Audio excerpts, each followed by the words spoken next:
راه والله ما تخدمي حتى غادي نعطيك.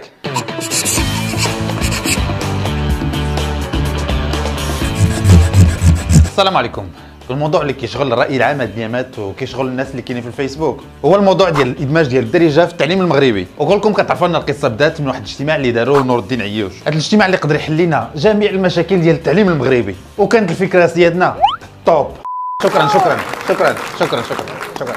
اذا سيادنا سال الاجتماع ديالنا وخرجنا بنتيجه واحده، وهي ان التعليم ديالنا ما كيكلخش بما فيه الكفايه. اذا الحل باش ان هذا الشعب يزيد يتكلخ نديروا لهم الدارجه.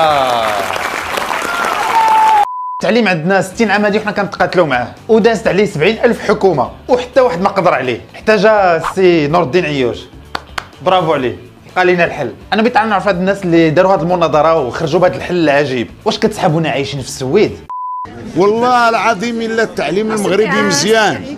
لا انت عالم بوحدك، غير اسكت، خلينا غير نكملوا مع هادو. بغيت غير نقول للناس اللي هزاهم الناس على الدارجه المغربيه وعواد ما تجيو تدخلوها في التعليم المغربي، سيروا بعدا حيدوا الفرنسي بالادارات، سيروا حيدوا الفرنسي من الشركات، وحيدوا الفرنسي من السميات ديال المحلات وديال الشركات وديال القهاوي وديال الريستورات. والسيفيات عندنا علاش باقيين كنكتبوهم بالفرنسي، ولي زونتروتيان بروسوم ديال الخدمه علاش ما كندوزوهمش بالدارجه؟ مزيان واخا. شنو هما البلايص اللي خدمتي فيهم كاع؟ شوف الشاف خوك راه كتاف، ما تخممش، راني كنت كنبضي المواس، كندير كروسه ديال التمر، كنبيع الفاخر في العيد، كنبيع الطعرش في عاشوراء، وفي العيد الكبير كنذبح البهايم. شوف العرا من الاخر، ما تخممش، طبر على خوك عافاك. خويا اش غدير؟ سيزي حتى نعاودو نعيطوا عليك سير. ولكن السؤال اللي ربما طرحتوه كلكم، كيفاش غادي يوليو المقررات؟ نبداو باكلخ محفوظه حفظناها، وهي المحفوظه ديال قالت الأم للولد كل المكاتب، قالت الأم للولد كل المكاتب، قال الولد أنا لا أكل بطاطس، قال الولد أنا لا أكل بطاطس. نظركم هاد المحفوظه لو ولات بالدارجه كيفاش غادي تولي؟ البزاقل صافا، اليوم غادي ندير لكم واحد المحفوظه مطرطقه. قالت لمو لولدها دغج بطاطا، قال لها ولدها انا ما كنقصيش بطاطا.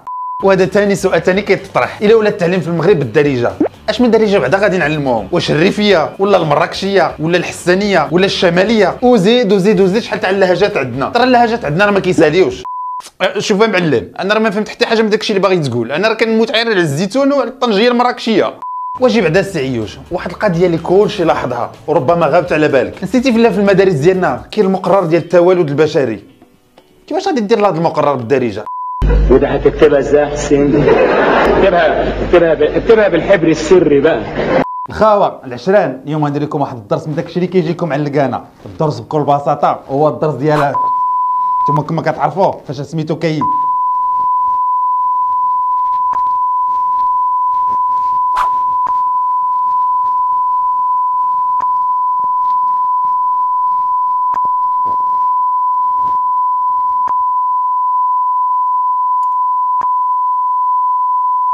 يا ويلي ويلي ويلي ويلي ويلي، نتوما فين بنك القسم؟ نتوما فين بنك القسم؟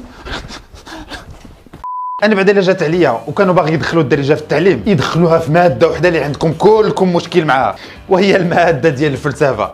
شفت العشران كيما قال داك العود ديال ديكارت، انا كنخمم، اذا انا حاضر الصاد. اذا نجبدوا واحد الورقه نعطيكم السؤال الاول. السؤال الاول العشران، شكون هو هذا الساط ديال ديكارت؟ السؤال الثاني، هذا الساط ديال ديكارت واش كان تيتفق مع شيرو هوبس في هذه المقوله؟ والسؤال الثالث، هذا الساط ديال ديكارت شنو غيقول لنا هذا السون كله كاع؟ وفي الاخر ديال الحصه غادي نديروا واحد الامتحان صغير ديال طلقات سرح. استاذ شنو ثاني هذا طلقات سرح؟ طلقات سرح موضوع انشائي يا صاحب.